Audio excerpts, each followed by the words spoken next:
for Her Excellency Dr. Madam Fatima Maada Bio, First Lady of the Republic of Sierra Leone.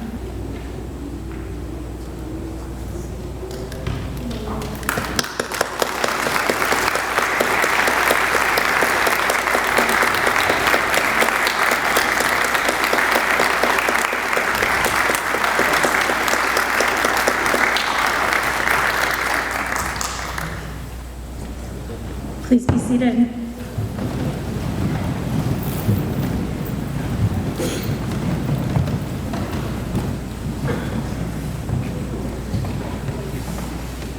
Welcome to United First Parish Church, a Unitarian Universalist congregation in the heart of Quincy. We are Fiona Sankey, President at the United First Parish Church, and Reverend Rebecca Froom, Minister at United First Parish Church. We are honored to partner with the Adams National Historical Park to host this evening's special event, Defending Freedom, honoring the historical connections between Sierra Leone and Quincy. As we welcome the First Lady of Sierra Leone on her first visit to Quincy, Massachusetts, welcome, Your Excellency Dr. Fatima Maada Bio, First Lady of the Republic of Sierra Leone. We admire your international human rights work, and we're so glad you're with us today to share some of your wisdom with us. And we welcome Ambassador Siddiqui Abubakar Y, Sierra Leone's ambassador to the United States.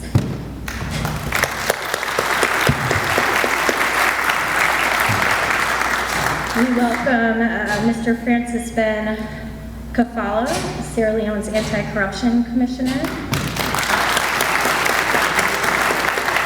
And we welcome the many distinguished people from Sierra Leone traveling with the First Lady on this international tour. She's been around the world and around the country. We welcome Superintendent Marianne Peak from the Adams National Historical Park, and the dedicated staff at the park. And yes, I welcome the eminent Imam Abdallah Farouk, and we look forward to your words a little later, and all the faith leaders we have present today. And we welcome our current State Senator John Keenan, and our former State Senator, David McNeely, and all of the other community leaders and elected leaders we might have with us today. We are so glad that all of you are here today. United First Parish Church is known as Church of the Presidents, since former congregants Presidents John Adams and John Quincy Adams are entombed in our presidential crypt in our building. We could also be known as Church of the First Ladies. First Lady Abigail Adams and First Lady Louisa Catherine Adams, the mother and the spouse of John Quincy Adams, are likewise entombed in the presidential crypt. As we honor our historical connections and welcome the First Lady of Sierra Leone, we also remember and honor the First Ladies Abigail and Louisa Catherine Adams and their local, national, and international work. The people of Sierra Leone and the people of Quincy are connected through the shared history of the Amistad case of 1839 to 1841. We'll hear more about that in a moment from Superintendent Marianne Peak. I'll say for now that in those years when the enslaved Mende people fought their way to freedom aboard the Spanish slave ship La Amistad, they came ashore in Connecticut and they realized they would need to defend their freedom again, now in the courts of this country. And John Quincy Adams joined them in successfully defending their freedom before the Supreme Court.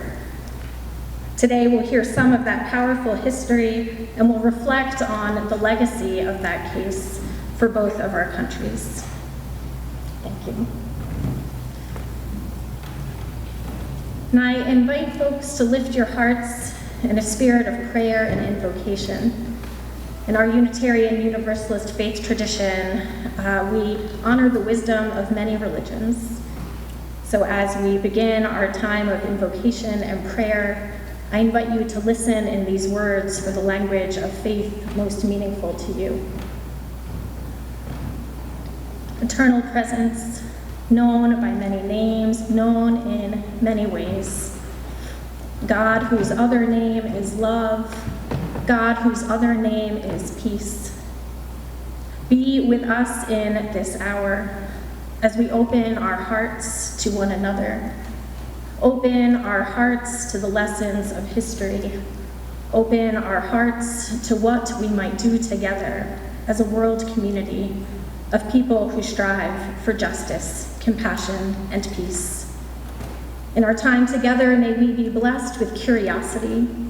May we be blessed with listening. May we be blessed with the presence of one another. Amen. And I invite Eminent Imam Abdallah Farouk to offer opening prayers in the Muslim tradition. Thanks for being over here. Yes, thank you. That's why you couldn't find me. I want to greet everyone in the name of Almighty God. In the Arabic we say Allah, so this means the God. And I asked him in opening, I say in the name of Allah, most gracious, most merciful, that he would open up the gates of his mercy for all of us. That he would keep us healthy. How precious is health. Allow us to prosper, give us patience and gratitude. On a day like this, I think we have great reason to be grateful. Why? I see the darkest of us in this house and the very lightest of us in this house. I see some old, most of us old, but there's a few young people here. I wish there were more young people here today to witness this historic occasion. I want to ask Almighty God that he would welcome our dear Fatima Maada Bio to this country. It is like a return. When we talk about the issue of the history of the Amistad, it was an occasion in which white America actually stood up for those who were black. And that's the way New England is. It's a little bit different here in Boston than it is throughout the rest of this country. So I begin in his name, and I ask and I pray deeply and sincerely that each and every one of us would reflect on this moment, this day, and the history of this country and the great work that our Hancock family invested in trying to free the people of Amistad and eventually freeing them. And then now some 150, I don't do the math, years later, more than a century and a half later, we have our dear lady here now to talk about the work that she's doing. So I want Allah, to Almighty God. You know, the Hebrews say, Shema Israel, listen Israel, and I'm saying all of humanity, your God, and my God, he's one God. The one who gave the black man life, he gave the white woman life. And we are all sisters and brothers coming from who? Our father and mother, Adam and Eve. So I ask that God bless this dear woman with success in all the work that I began to read just a day or so ago that she's been doing. Before that I didn't know. But I say with all sincerity in my heart that God bless her in her work, bless this house of worship, and bless this city that has welcomed her here. Everyone say Amen. Amen. Or Amen. I grew up Christian, so I know Amen and Amen means the same thing. May God bring truth and blessings and openness and future success to the work that she's doing. And this gathering be a starting point for us to become unified as human beings, number one. Not Christians or Jews or white or black, but human beings. God bless you, dear lady, and welcome to America. Now, in Arabic, we say, Allahu Akbar. It's not a war cry. It just says that God is great above all things. Is he not? Yes. And he will bring mercy and peace to this occasion and to our country and to the work that she's doing. Amen. Amen.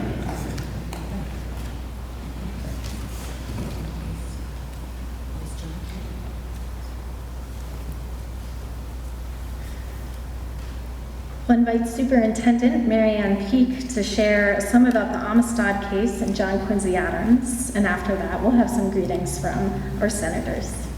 Mary Ann.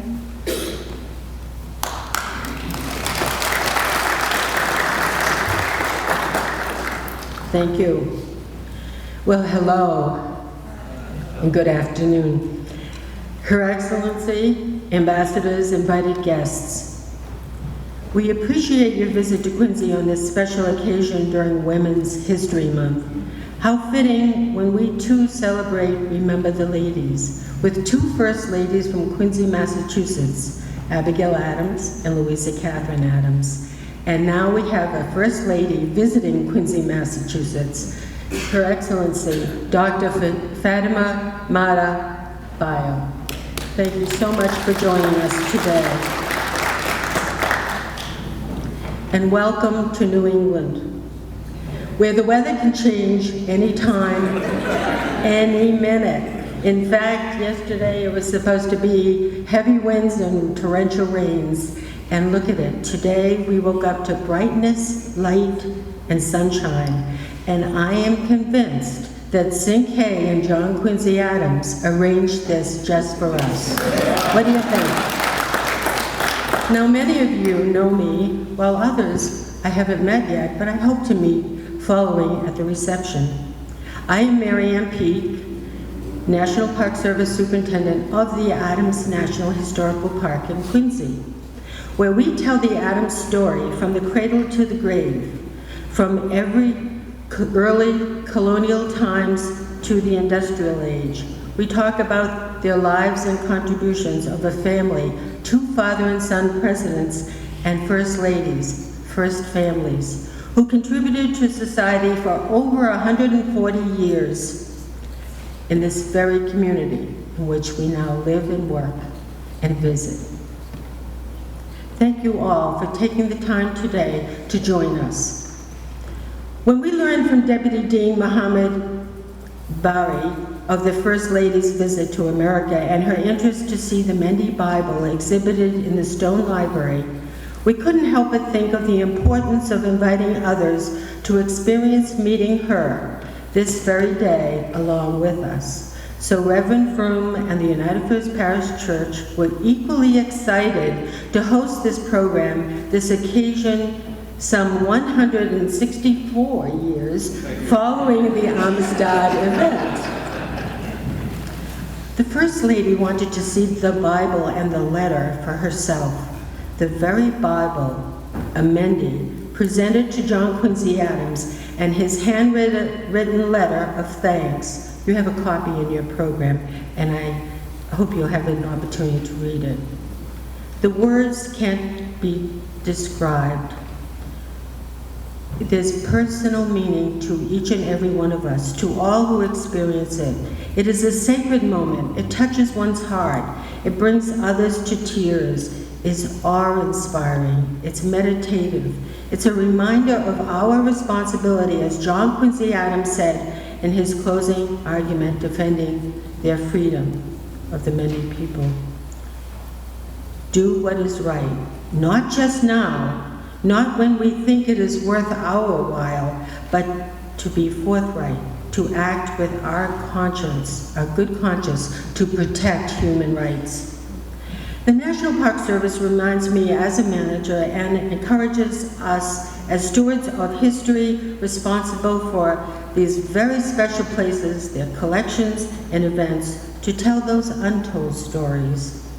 So important in our history, though some are very difficult to share. In this case, we at the Adams site remind visitors of John Quincy Adams's role in gaining the Mendy's freedom from slavery and the Adams family's commitment to the Declaration of Independence that all are created equal, have equal rights as a right of birth, not at another's discretion. We tell the event as part of John Quincy Adams's legacy to America. John Quincy defended the Mendy people's freedom to return to Africa.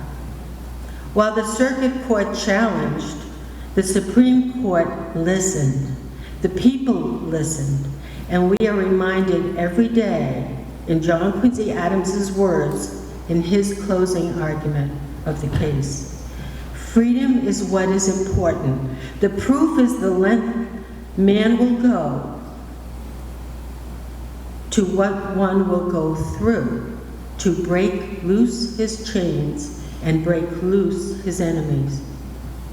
During the circuit court trial, when the captives observed their potential fate, the dire thought of what they had endured and what still might be ahead of them, Cinque could not be quiet. He shouted out to the court, "Give us free! Give us free!" What little English he could speak and understand, his message was very clear. John Quincy Adams was 73 years old when he defended the Mende slaves in Superior Court, some 30 years since he had practiced law. He wasn't a popular president. He wasn't popular enough to be voted in for a second term as president, but his community voted him in as congressman at the House of Representatives, our only president ever to return to the House of Representatives after serving a term in the White House. He was someone they could trust. His fellow congressmen tagged him Old Man Eloquent because he was so articulate, convincing, and worth listening to. His modesty almost convinced himself not to take the Supreme Court case. However, abolitionists encouraged and pleaded with him, not letting him retreat. And then again, no one else could have done that job. They could not have done it better. Even the late David McCullough, Pulitzer Prize winner for John Adams, noted that he believed John Quincy Adams to be the most brilliant of presidents. This case is a complicated one, with many books, papers, and articles, and even a movie, yes, Amistad, directed by Steven Spielberg, to educate us in a story that guides us to make not only good decisions, but even better decisions that help us move forward. We invite you to visit Adams National Historical Park for future programs dedicated specifically to this event. In addition, our friends in Connecticut have a dedicated museum to the Amistad that is open to the public. And most recently, we were contacted by Daniel Schlossberg, who loaned the park a model that he built of the Amistad that has been viewed at the Park Visitor Center with an exhibit for Black History Month. It will remain on exhibit for our upcoming season. And thank you, Daniel. I believe he's with us today to celebrate Her Excellency. Today, with reality TV so popular, I want you to follow along with me when I bring to mind the challenges of this very personal journey these 53 people endured. This was no pleasure trip. Not the QE2 or a cruise liner as we know cruising and crossing the high seas and cruise ships of today might be. It was a small schooner ship of 120 feet with a deck and a cabin below, some sails, some rowing power, carrying slaves, some 53, including 4 children, in addition to the crew. It was not a happy place. That set out from Sierra Leone to Cuba. It was a 4-day excursion. You know, anybody could survive 4 days maybe on the open sea, but 60 days, it lasted. 60 days that would turn into a mutiny, a fight for freedom on the high choppy seas where they were, and if they who would even get there, they had no idea. They didn't know where they were. They didn't know how long it was going to take.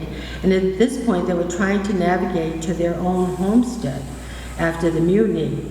They experienced lack of food, lack of clothing, equipment, the calm before the storms, the high turbulent seas with 6 to 10 foot waves causing seasickness, while they feared the unknown, illness, disease, fear of death, drowning, abuse, their future as slaves, loss of family ties, being forced to work, row, being chained, experiencing adverse weather and language barriers. But they had hope, and they had a Bible to console them. Serving as ambassador abroad and in public service, John Quincy traveled to Europe and on the high seas, knowing the danger. He lived and survived it. And while his family promoted individual rights, creating a governing body to address and ensure equality for all, an advocate for human rights, he was the perfect individual to fight for their freedom. His defense called the court's attention to a statement he made that was very challenging. He said, "This man is black, and you can also see he is the only true hero in this room. If he were white, he wouldn't be standing here defending his freedom. Songs would be written about him. His story would be told and over, and in our classrooms to our children. We would make sure of it. We would know his name as we would Patrick Henry's. All men are created equal for rights and liberties," said John Quincy Adams. "I have a modest suggestion. Set them free." And the Supreme Court did just that. Not only set them free to return to their homeland, but gave them a choice. If they so chose, they were to be free and could return to their homeland. But if they chose to stay, they were welcome. Thank you, John Quincy Adams, and thank you, Sin-Kay.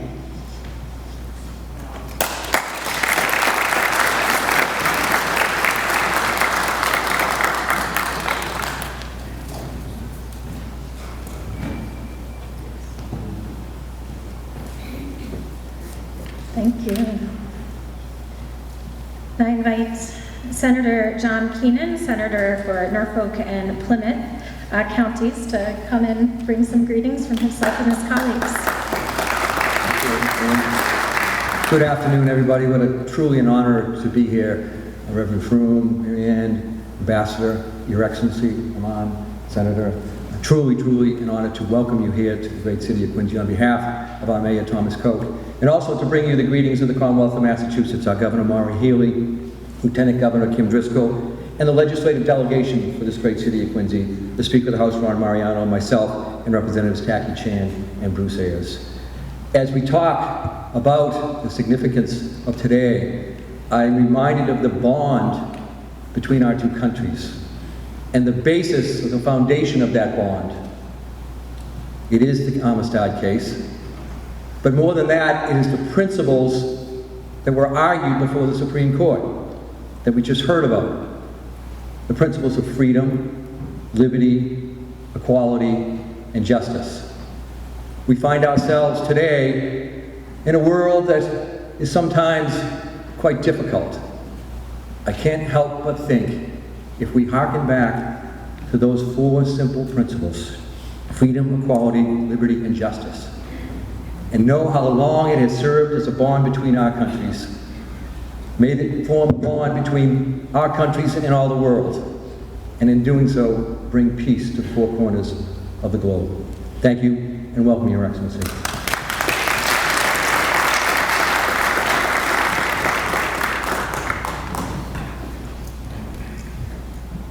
And I invite David Magnini, former state senator from Massachusetts, to bring some greetings.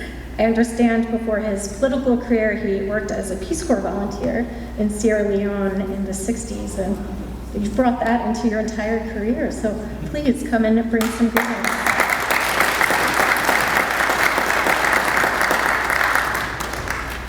Well, I've come to understand that you can't predict Muhammad. He never told me I was going to speak. So thank you, Muhammad. I owe you one. I must say, Madam President, it is a tremendous honor to meet you as First Lady of Sierra Leone, but also having spoken with you for a few minutes to recognize what a gift you are to your country. It is an incredible joy. Madam President is a feminist. She does not shy from the compliment. And my hope, from having spent 3.5 years in West Africa in the Peace Corps in Sierra Leone, my hope is that the world will hear her regarding the liberation of women, not only in Africa, but around the world.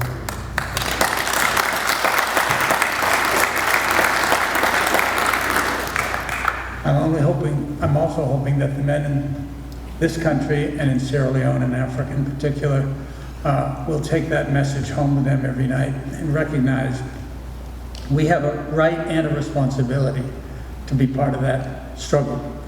And I hope that we can do so with joy and commitment. Thank you for having me.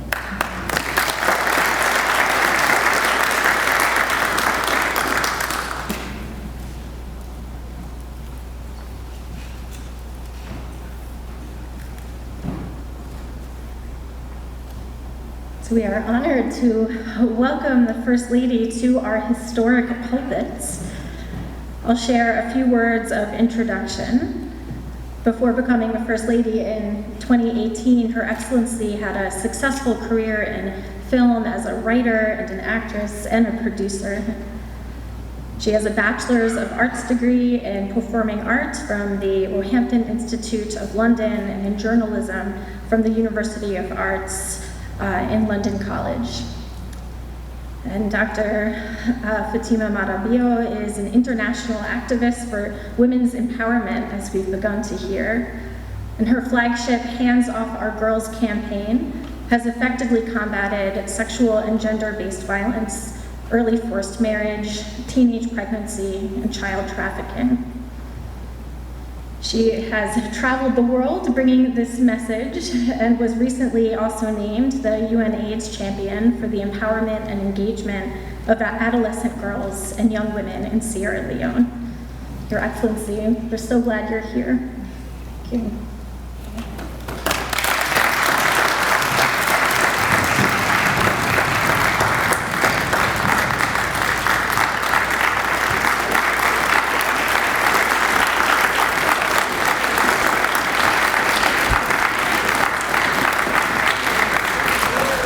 Thank you.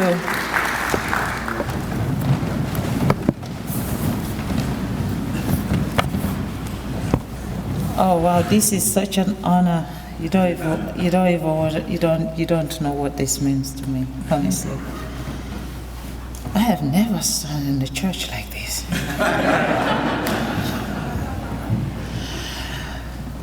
Our revered host, the Reverend Rebecca Froom, because we have two wonderful gentlemen here who, when you're a representative of your people, you show up every time you're called upon.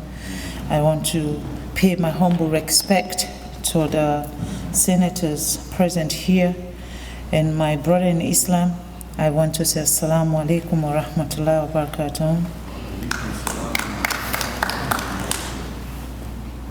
Ambassador Sidi Kuwai, of course, my brother Mohammed Bari, who 110% made this possible for me because he knows this is a dream, and thank you for keeping the dream alive for me to be here today in front of all of you wonderful people who are here. I am humbled to be in your presence. I also want to pay my humble respect to members of the National Park Service, especially the Adams National Historical Park, the great people of Quincy, the home of presidents. Of course, the home of presidents. If you have more than one president, I believe a third president will come from here. Other dignitaries here present, distinguished ladies and gentlemen, good afternoon. His Excellency, the President, retired Brigadier Julius Maada Bio, and the people of Sierra Leone have asked me to extend their special warm and heartfelt greetings to you all. I am very grateful for the invitation from the National Park Service, which has made it possible for us to meet here today. Surely, this is the kind of invitation you cannot say no to, and this is the kind of invitation that every person should be proud to honor. And I'm very humbled to be in front of you, and I want to say thank you to Madam Marian for according me this opportunity to talk to the people of Quincy. This is a dream come true for me. I'm a Muslim, my husband a Christian, but the connection between Sembe Pie, who you call Sinke, is that my husband is from the Shabro and Mende tribe, and Sinke is from the Shabro and Mende tribe. And they both happen to come from the same island called Bont Island. And what makes this more special also is the fact that I have had the opportunity to see the Bible before my husband. And I'm going to go and describe the Bible to him so that he will be more curious to come, because this is one thing that he had wanted to do for the last 5 years, and I've beat him to it. And I'm happy. Certainly, Quincy and Sierra Leone value relationship and appreciate each other, which is why we are on the right side of history. We are gathered here today under the theme Defending Freedom, celebrating the historic link between Quincy and Sierra Leone. In the observance and keeping alive the Sierra Leone-American connection based on a relationship that is deeply rooted in the true spirit of humanity and continues to grow and expand widely generations after generations.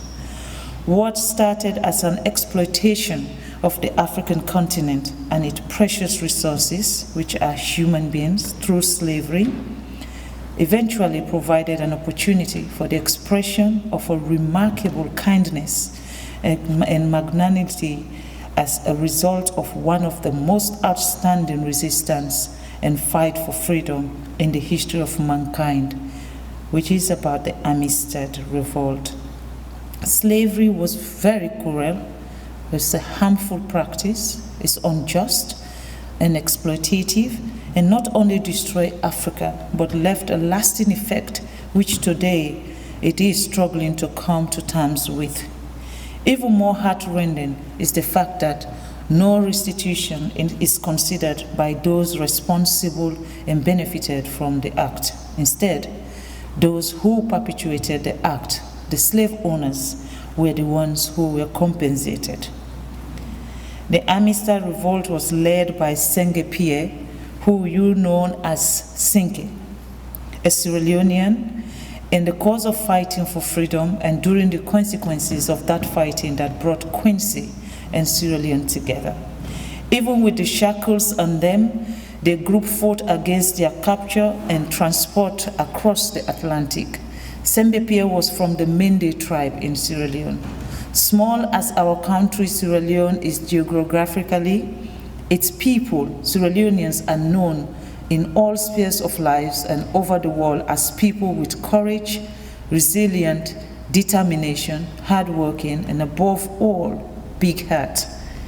Just like Sembe Pie made history during slavery, the likes of Baibure also made their own name when he fought the British colony through rules for introducing the hot tax. Kailondo, another warrior, became famous for capturing large territory of our lands for our country.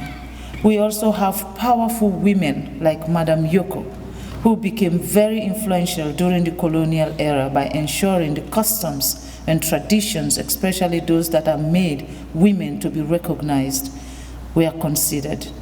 Beside the resistance and the struggle we often navigate during unjust, unfair, adversary situations, we are a very kind and friendly people.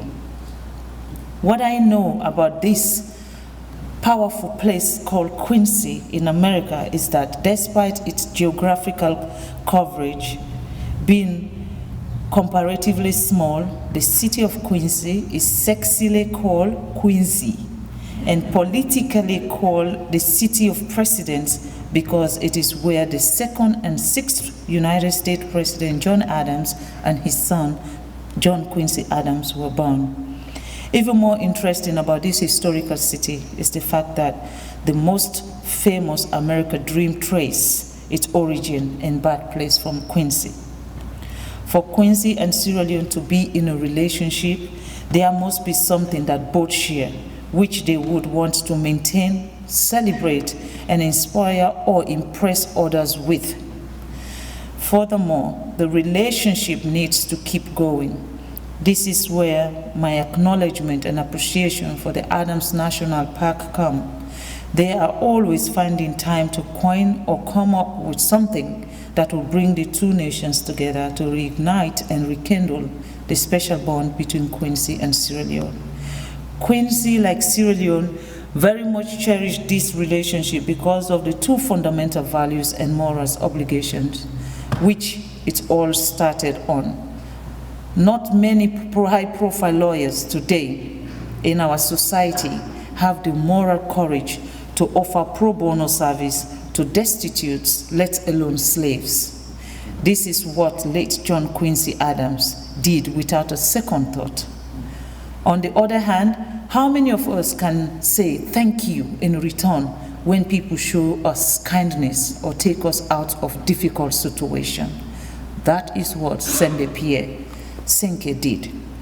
We are only here today because of the courage of what happened between those two parties in honoring and respecting that core human value of kindness and gratitude, which are so real today. The slaves who matters were in Supreme Court of the United States at a time of political difficulties of losing election should the outcome of the trial be in favor of the slaves. Without going into the legal rambling and historical details, I will keep and focus my discourse on that act of kindness and generosity of offering free legal services pro bono by the late President John Quincy Adams, which eventually freed those that revolted. Also, the expression of gratitude by Sembepie and colleagues by taking the Holy Book, a Bible, as a token of their gratitude to express and confirm their appreciation to the late president.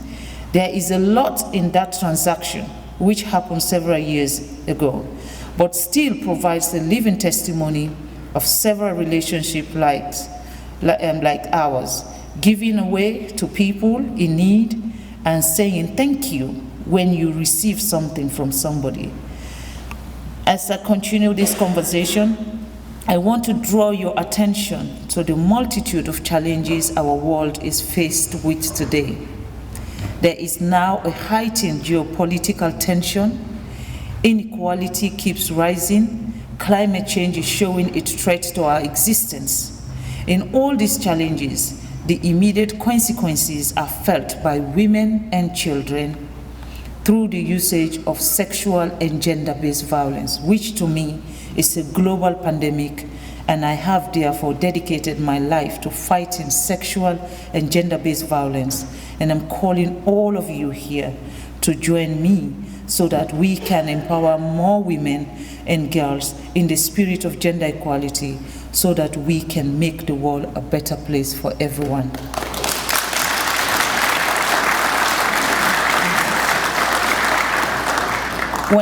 When we talk about gender equality, the narrative in an American context is totally different from that of an African context. What we're asking for in Africa, America is a free country, and when you talk about freedom, everybody understands their rights. Everybody understands what to do when you feel like your right has been taken away from you. In an African context, it is different. We are free on paper.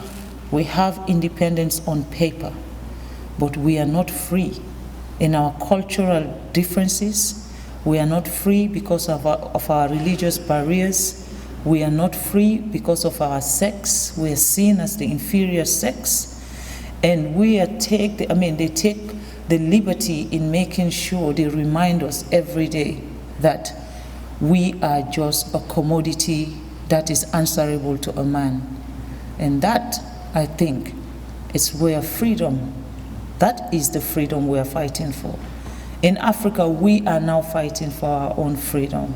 We're not fighting freedom from our slave masters. We are fighting our freedom from our own people. A girl as young as 6 years can be raped in Africa. And in some cases, the rapist, the perpetrator, will go free. And that, I believe, is injustice. His Excellency the President, who is our biggest cheerleader, is a he for she, because he understands the pain that women go through. He was brought up by a woman. He lost his father when he was only 4 years old. So he understands what women go through because he was brought up by his mother and his elder sister. And through that journey, he had dedicated his life to say, whenever he had the opportunity to change the narrative, he's going to use and move every stone unturned and give women the liberty that they deserve to have. And that is what we're facing today in Sierra Leone. The transition of what we have before 2018 and what we have today is different. And this is the first time in the history of our country a First Lady is given the space to contribute to nation building. A First Lady is given the opportunity to use her voice in changing the narrative. A First Lady can now come to the United Nations and ask for a World Day and be granted. A First Lady can come to Quincy here today and then meet her people, because I know that for anyone who has a lineage of Sembepie here is our people.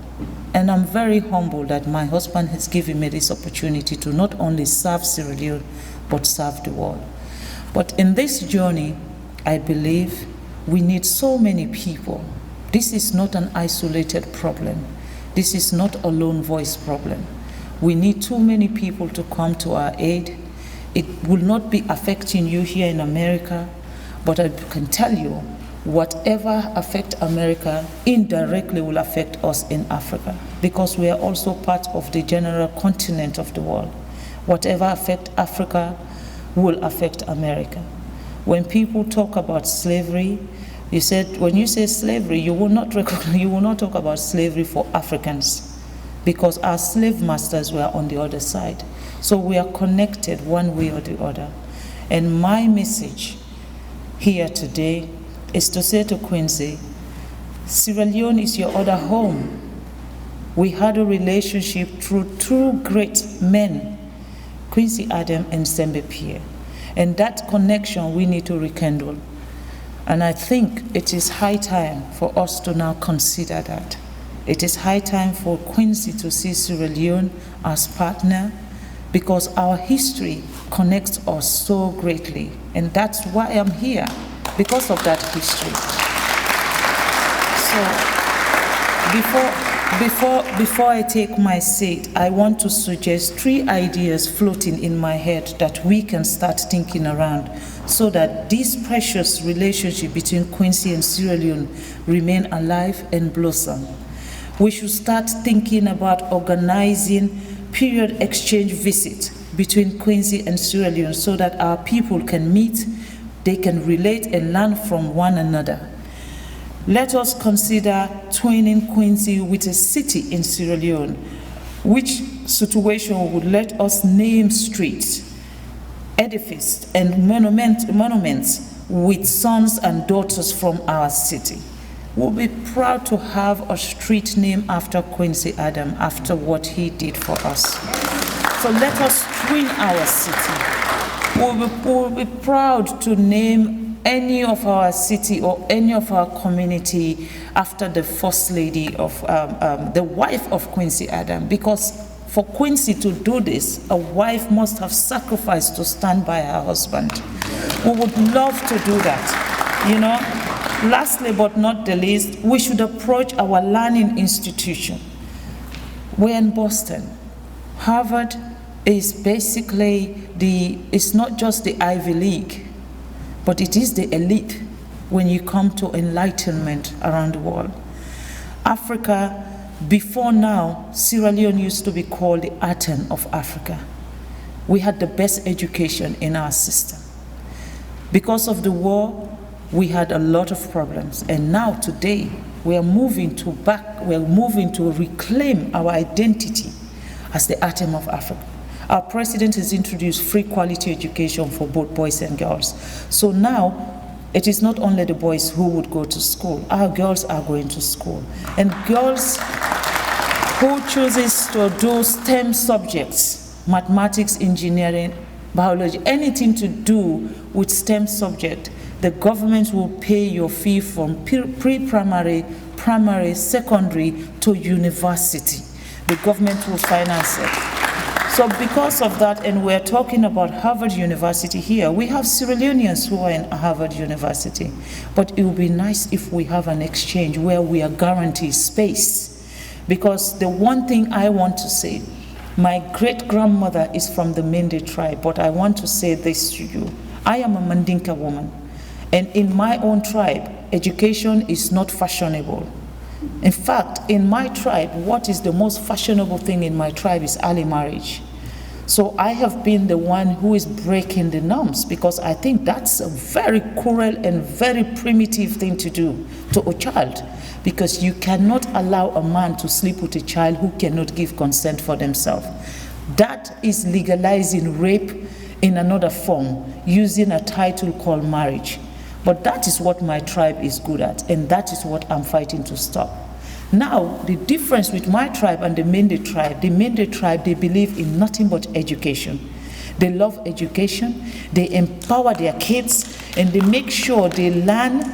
You know, just yesterday, my daughter, I called my daughter, she sent me a message. My daughter is 8 years old. She sent me a message and said, "Mommy, can you get me school supplies?" And I was confused, because I'm thinking, what does she mean, school supplies? So I called her, thinking that I don't think she understands what she was saying. And I said, "Amina, you sent me a message. What are you asking for?" "Oh, can you get me books, pens, pencils, geometry sets, and all of this?" Then I realized that she's a Mende girl. And because of that, I have no choice. I have to. You know, if she was a Mandinka girl, she would not be thinking about books, pens, and pencils. But she's a truly Mende girl. So I would love to see that we have that kind of educational exchange between our two countries, because we have great minds in Sierra Leone. If you're proud of Sembe Pierre, that you call Senke, I want to say to you, we have Senkes in our country, many of them. In fact, I'm going to stand here and proudly say we have the best anti-corruption commissioner in the whole of Africa today, who is from the Mende tribe, and he's here doing law at Harvard University. And that is our president. As much as he's working, he wanted to study, he wanted to continue in enlightening himself, and the president gave him the free will, even though he is still our commissioner. He's here to empower himself, and the president said when he finished, he will come and he will join us where he found us. That is the kind of leader we have. May I now use this opportunity to thank the great people of Quincy and the Sierra Leonean community in the USA for the warm and wonderful reception accorded to me and my delegation. I want to thank every one of you for taking the time.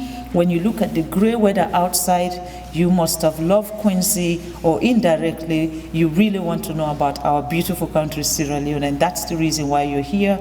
And if that is not the case, I believe that we're here to serve God. And when you are here to serve God, you don't think about the weather. So I am humble, I am very, very humble that you have come this afternoon to share this wonderful moment with me and my family and my delegation. Thank you, may God bless you all.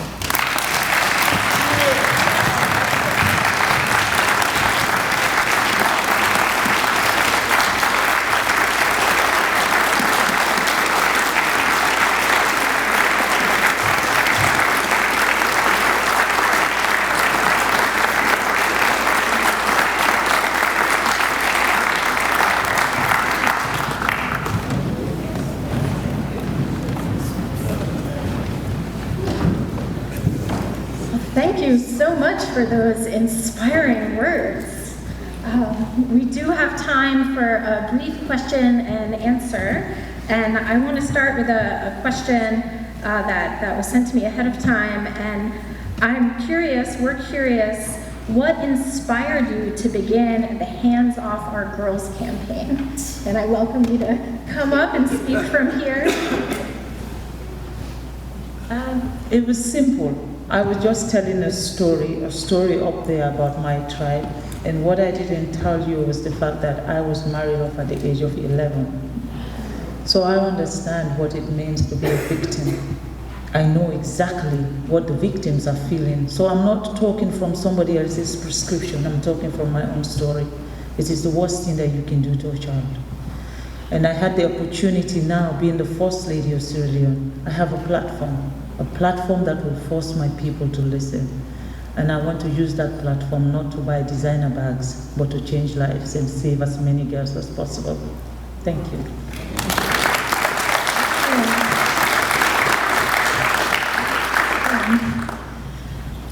We have Hillary here with us from the National Park Service with a microphone. So if we have a few people, just a couple people with brief questions for Her Excellency. We have one over here. Yes.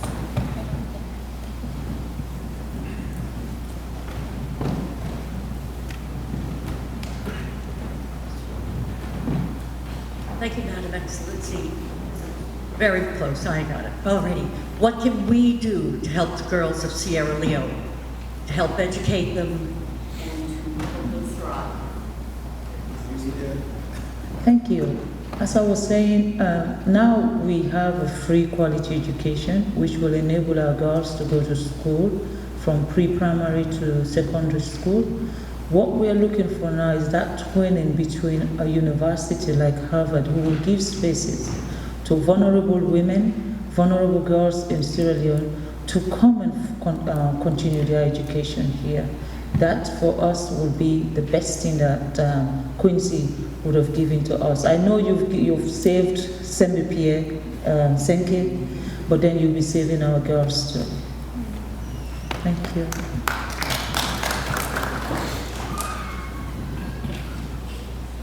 Perhaps just one or two more brief yet thoughtful questions. There is a gentleman at the back. It's good to talk to the men because they're the one we're negotiating with.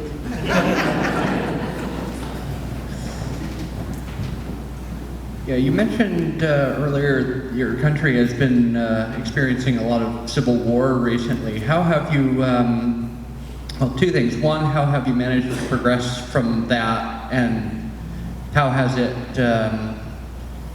affected what you want to do, basically? We had war 25 years ago, and today Sierra Leone is classed as the safest country in sub-Saharan Africa and 47th safest country in the world. So we don't have anything called war. That was long time ago, and we've moved on from that. We are now looking at development. We are now looking forward to stability, and we're looking forward to growth. We don't have war, and we're not praying for one, and there's no sign of having one either. Thank you.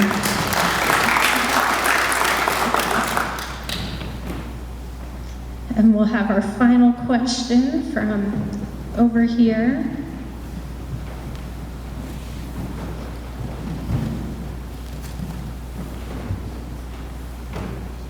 So, as somebody who lives in Quincy, I thank you for your words. I'm going to ask a question as a member of the congregation here.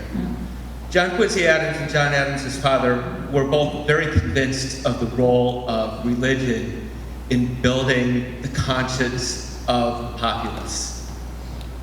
And so as a member of the church here, you've spoken to what the community can do. What could we in the church do to help you in your efforts? Okay. Now, myself and where's my sister from another mother? Where's Jennifer? Is Jennifer here? Jennifer is here. Okay. So I have a sister from another mother who is from Boston here and is a professor at Harvard University. We together, she's a Christian, I'm a Muslim, but then we have a story which we thought we can work together, and that partnership has led us for me to be here and tomorrow opening the Moral Human Flourishing Congress at Harvard University that will focus on how we help victims of rape heal. And for a church like this, you know, giving that service to those victims to come here so that they can pray, so that they know that they are not alone. They know that there's somebody else there that can help them. I think that is what we're now, it's like a crusade for us. We've gone to the United Nations. The United Nations has granted us that day. It's November 18.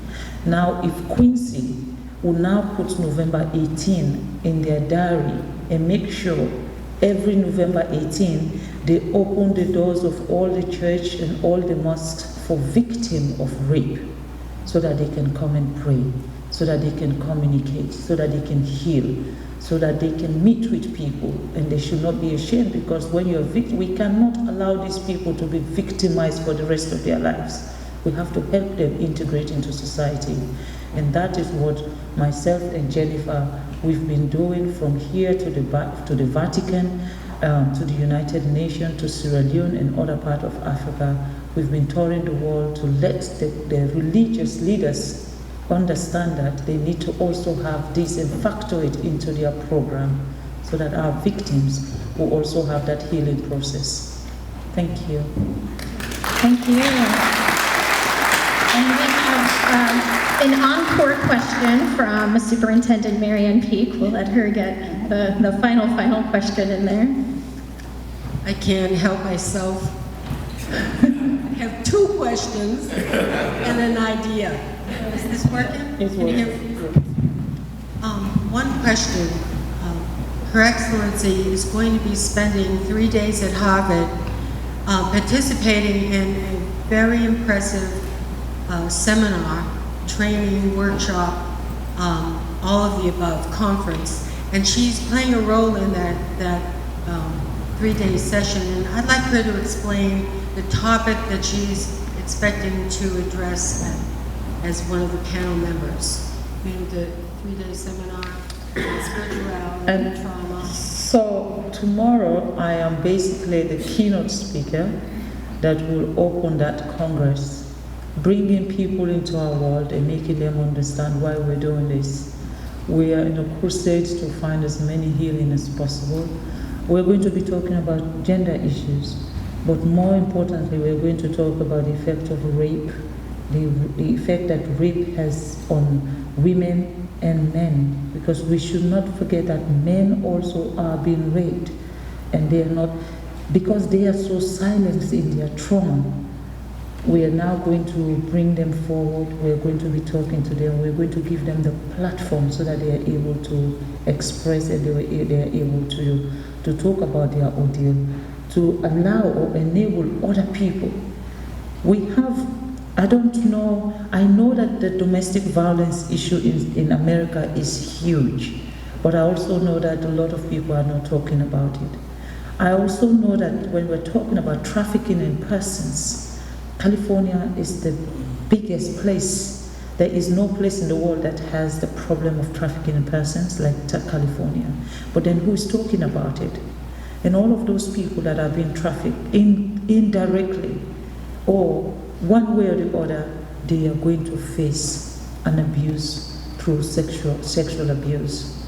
Now, how do we find a way to be able to talk to everybody so that you can see those signs, because not everyone will talk about it. A lot of people are going through abuse silently and they are not talking about it. I'm not an expert. I am not an expert in terms of gender issues, but what I know, I am refusing to be silenced. I'm going to use my voice and talk because I have refused to be silenced. I have fought for myself from the age of 16. I decided to run away from my family and find my own way. And today, I am being referred to as the First Lady of Sierra Leone. It's the tenacity, it's the drive, it's knowing full well that the things that are happening to our women are wrong.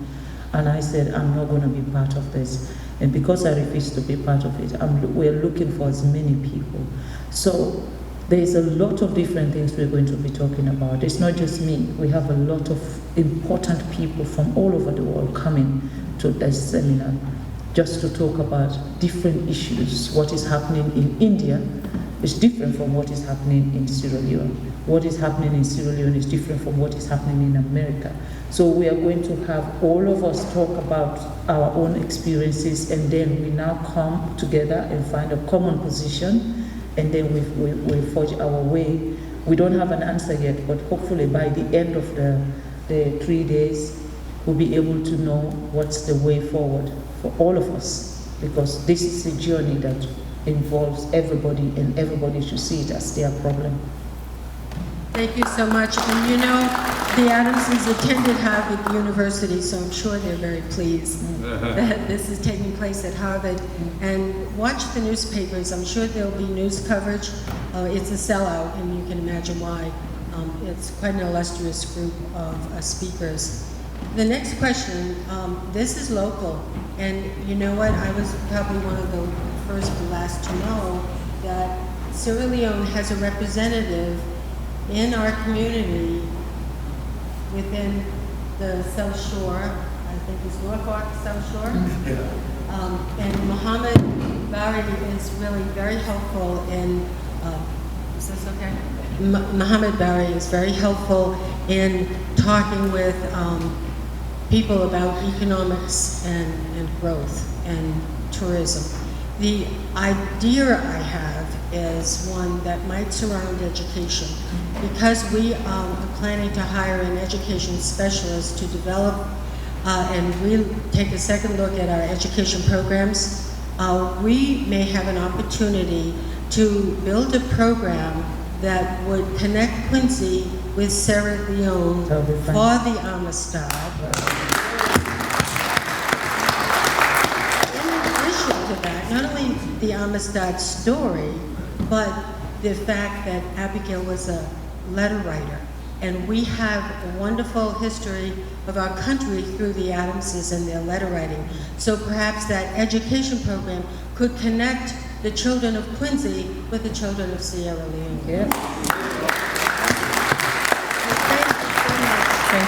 Thank you, Marianne.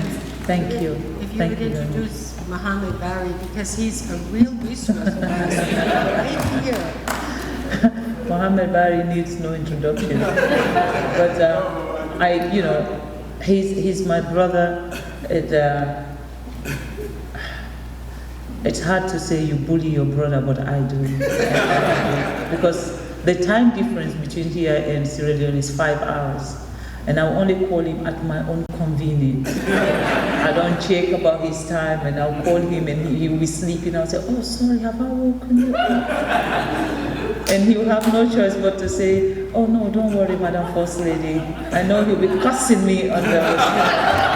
Please, Mohammed, please, the people, they need to see you. And thank you for making this happen. Thank you very much. Thank you.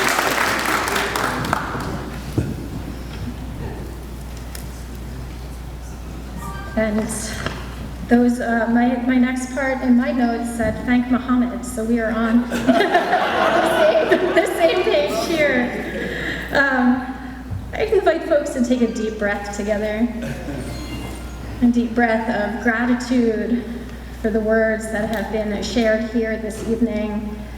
I know that the work that Her Excellency does is hard to hear about. It's painful, it's deeply uncomfortable, it's easy to stay silent. And I think back to those moments in the 1830s and 1840s, and this country didn't even have the courage to have a conversation about slavery. And John Quincy Adams brought that conversation into the national discourse in a way unlike any other.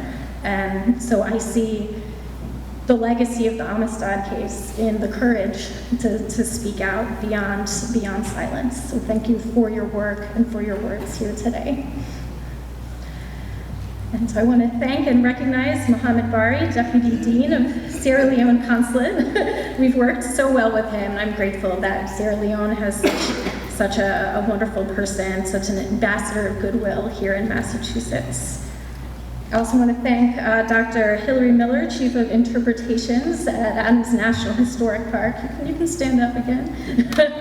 And she and Superintendent Marianne have a great staff of folks there. You can go to their website to find out more about the season that they have coming up with the tours of the houses and other programs.